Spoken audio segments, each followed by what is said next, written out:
The cabin filter is located on the driver's side of the vehicle. Unclip and remove the filter housing door.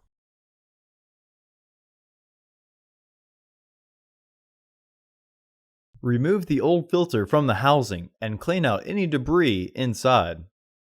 Subscribe to our channel so you never miss a video.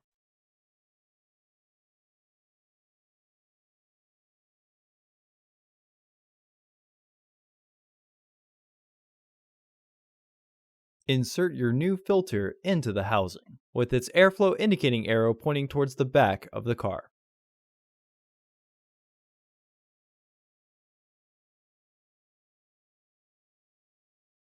Reinstall the filter housing door.